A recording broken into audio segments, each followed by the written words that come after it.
the most beautiful thing in the world. A long, long time ago, there lived a pretty girl named Rinrin. She was born into a wealthy family and lived in a small country on a beautiful planet called Earth.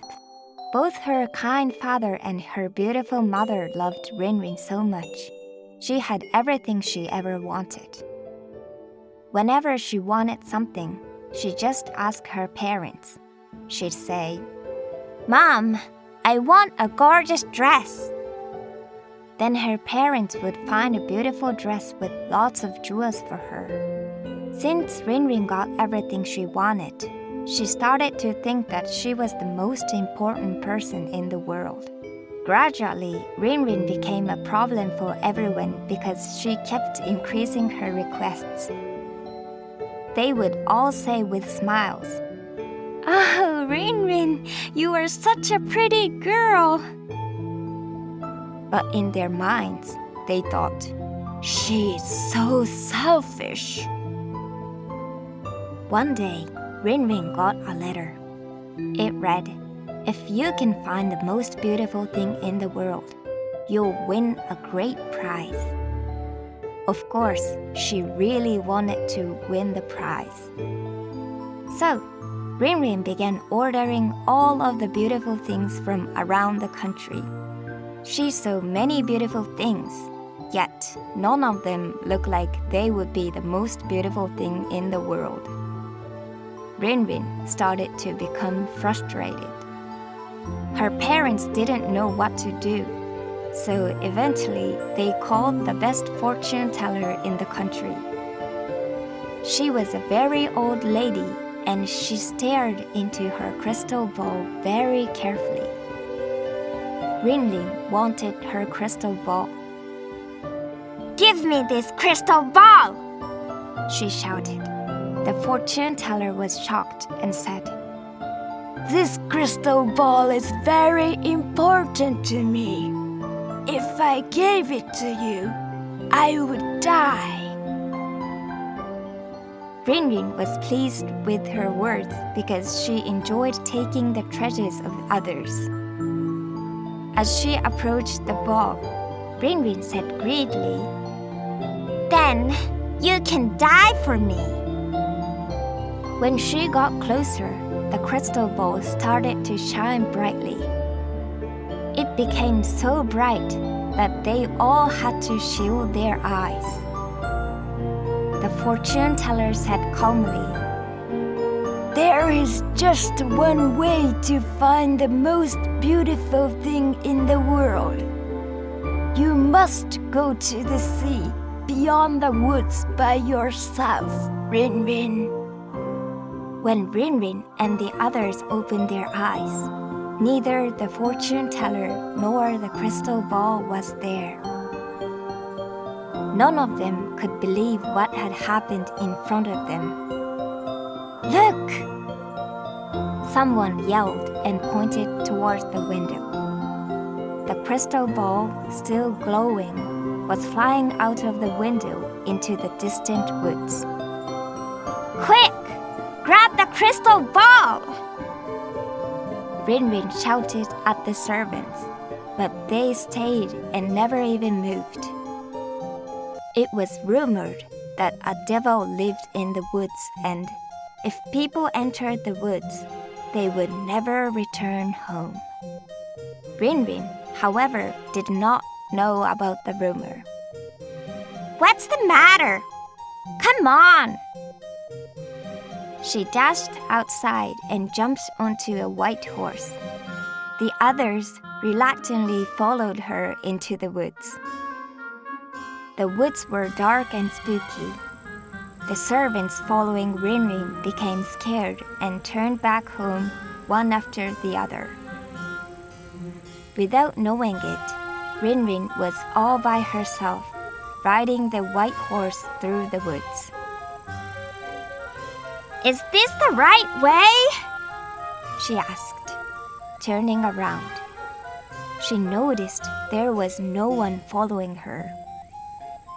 The dark, quiet woods stretched as far as she could see, and Rin became scared.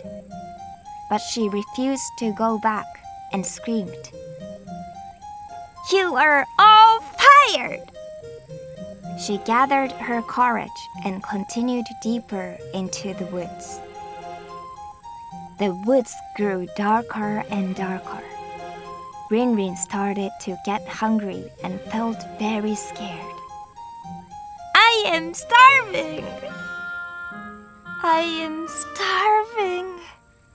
She shouted just as the crow flew away, spreading its wings. The moonlight was shining blue, and there were countless stars twinkling in the night sky. "I am thirsty!" Still, there were no answers. She felt so lonely that she began to cry. "What's the matter?" Rin had heard a voice and looked around nervously. She listened carefully. "Follow me." She looked around again, but in the dark woods, she couldn't see anything. "Who is this? Where are you?" she asked, searching in the darkness. "Here I am. Can't you see me?" A small green frog leaped out from the grass and hopped onto Rin's horse. Rin was so startled that she almost fell off the horse. "Are you all right?" asked Frog. "You frogs can speak. Can you?" Rin asked timidly.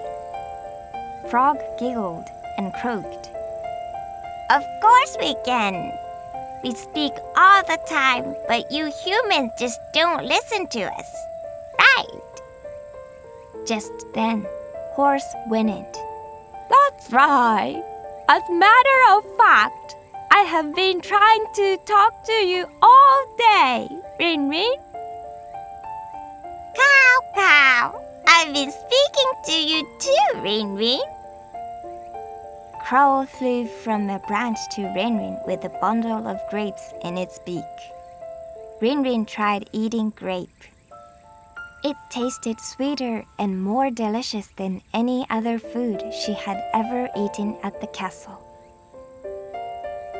"These are so delicious.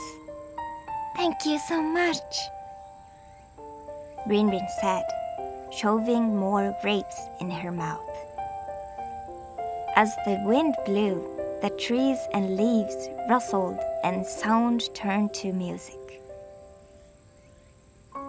"We sing every day. We sing every day. You are not alone."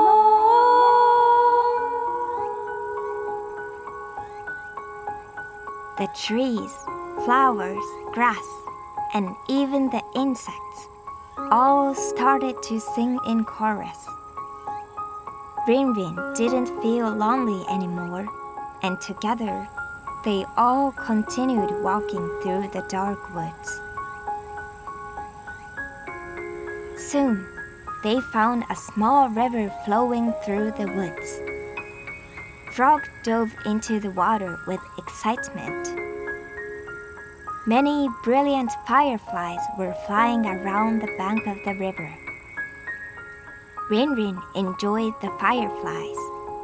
The vibrant colors of the fireflies near the river and the twinkling of the stars above moved Rin. It was then that she remembered she was looking for the crystal ball. "Has anyone seen a crystal ball?" Rin asked her new friends. "Cow, cow! I have!" Crow flew into the sky with pride. "It's over there, near the sea." Rin remembered what the fortune teller had said. "There is just one way to find the most beautiful thing in the world," You must go to the sea beyond the woods by yourself, Rin. What on earth is the sea? Rin asked Frog. The sea? Croak, croak. I have no idea. Again, Crow flew proudly into the sky. I know what it is, cow. It's far beyond the river. Rin looked to Crow. I want to go. Can you take me? She asked. Well then, let's go, cow. Rin and all of her friends started walking along the riverbank to the sea, following Crow. Rin and her friends walked and walked, but the trip seemed never ending. They had grown very weak and sleepy. Why don't we take a break? Rin said. Everybody stopped walking and rested near the river. If we all flew in the sky, it would take no time at all to get to the sea. Cow, cow. Rin and her friends continued to rest. Cow, cow. I have an idea. Crow screeched. I will take you all to the sea. Then Crow started to grow bigger and bigger until her wings became large enough to span the night sky. Very slowly, Rin and her friends all hopped onto the back of Crow. But Horse couldn't make it. He kept slipping from her back because of his hooves. Cow, here, take my feather. Crow gave him one of her large feathers. As the feather lightly touched the back of Horse, it turned into large white wings. Thrilled, Horse flapped his wings widely. To his surprise, he found himself flying like a bird. Together again, Crow carrying Rin and Frog, and Horse with wings of his own flew among the stars in the night sky. Cow, hold on tight, Rin. Gradually, Rin started to feel relieved and fell asleep on Crow's back. She slept for a long time, and when she awoke, the rising sun was just about to come out of the water. Both Crow and Horse were shining like a rainbow because of the morning sun. Are you awake, Rin? asked Horse. Frog also woke up and peeked his head out of Rin's pocket to see what was going on outside. Crow and Horse gently landed on the sandy beach. A lot of grass was shining beautifully with the morning dew. The scenery was just like an olive-colored carpet studded with several small diamonds. Wow! It's so beautiful! Rin said many times. Frog hopped from her pocket onto the grass and said, Croak, croak. Is that what they call the sea? I'll try swimming a bit. Crow picked up Frog in her beak to stop him from leaping into the water. No! Rin shouted in a panic. Don't eat Frog! He's our friend!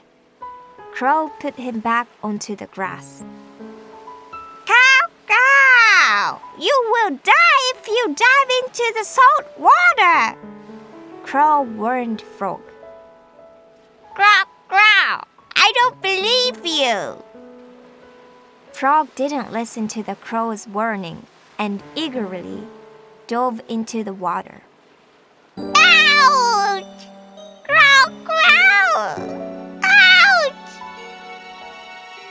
Poor little frog was drifting about in the water. Rin scooped up Frog in her hands. Help! Crow! It hurts! Crow, help me! Said Frog. Why is he hurting so bad? Rin asked.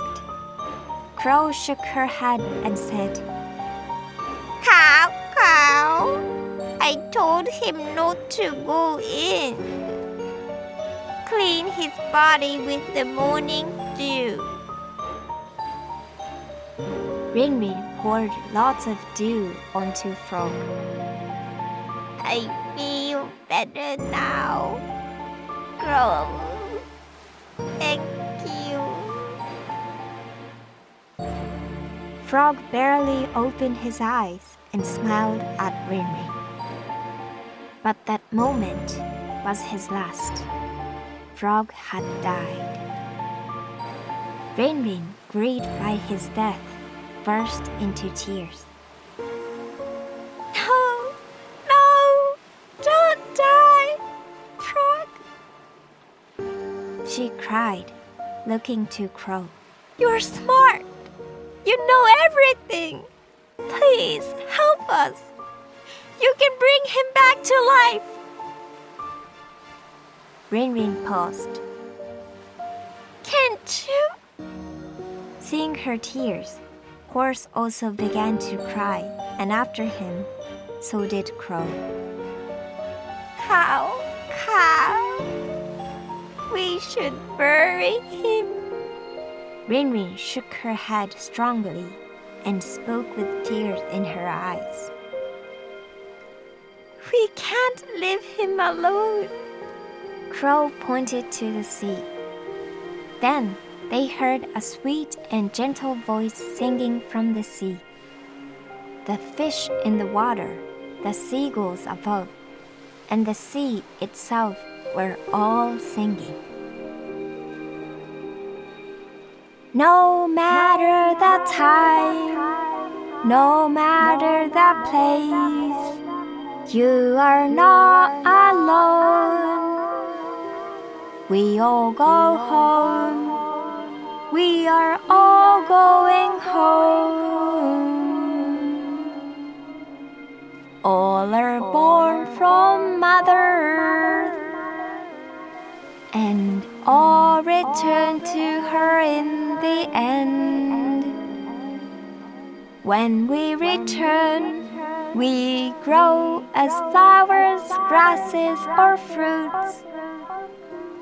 We are all reborn and keep on living. We return to where we came from. Growl, growl. Rin thought she had heard Frog talking, and she looked at Frog. I heard him talking. I'm sure I did.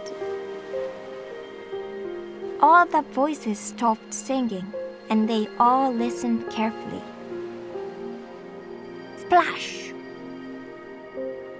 They heard Frog's faint voice with the sound of the waves. Hi everyone. I will be reborn as a fish and start my new life in the sea. I will try to swim as far as I can across the sea. I am happy to have met you. The end of my life was great, thanks to you. Goodbye, my friends. They looked at each other and found themselves happier than they had ever been. They learned that Frog's death was simply the beginning of his new life. Crow dug a hole on the beach. and gently buried him. Rin was watching the shining sea. What is that? Horse shouted in surprise, neighing at the sea. Something was glowing above the water, far from the beach. It was exactly what Rin had been searching for, the brilliant crystal ball. Splash! Rin jumped into the water and walked toward the crystal ball. Horse ran after her into the water. Right on my back! They moved towards the ball, but never got close enough. Almost there. It's almost. Rin, why do you want that? Interrupted Horse. Why? Well, Rin remembered the letter she received at home. If you can find the most beautiful thing in the world, you'll win a great prize. Rin thought about the kindness of Frog, Crow, and Horse. All of them were so nice and kind enough to help her when she was lonely. She also thought about the sweet, delicious grapes, the beautiful chorus of the woods, the marvelous twinkling stars, the vibrant fireflies, the dew shining in the sun, and the sea glowing with the sunrise. Let's go home, friends. I'm sorry, but I don't want the crystal ball anymore. I think I found what I was looking for. She started crying and wrapped her hands around the horse, holding him tight. Horse was puzzled and needed. If you give up now, you will regret it later.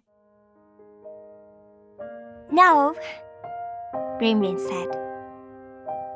I already have enough. Rin and Horse returned to the shore. The crystal ball was still shining above the water. It does look very close, Rin whispered. See, you have already started to regret it, said Horse. Rin grinned and said cheerfully, No, I don't want it. I was born in such a beautiful world, and I have many great friends. I already have so many wonderful gifts. What else could I possibly want? I need nothing. With Rin's words, the crystal ball started to shine even brighter than it had before. Rin and her friends couldn't help but to close their eyes. When Rin opened her eyes, she was in the castle. Across from her, the old fortune teller was sitting in front of the crystal ball with a gentle smile on her face. Rin's servants stood in surprise. The fortune teller said, Congratulations, Rin. You've finally found the most beautiful thing in the world. Rin smiled back at her. Rin's smile had never been so beautiful, and she had never looked so happy.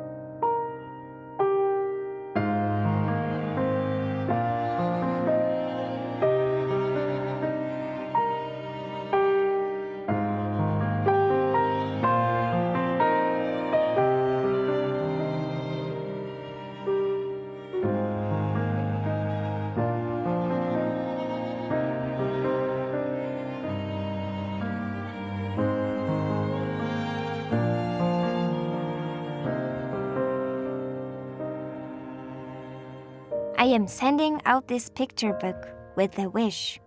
That wish is for all the children of the world to keep on dreaming of the future. I would like to thank all the kind people who helped me through the publishing process of this book. Pinky Flamingo.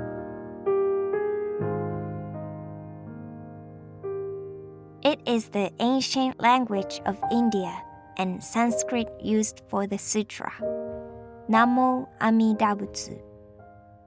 Its meaning is, I leave it to the Buddha of boundless life and light. Presented by Lotus Butterfly.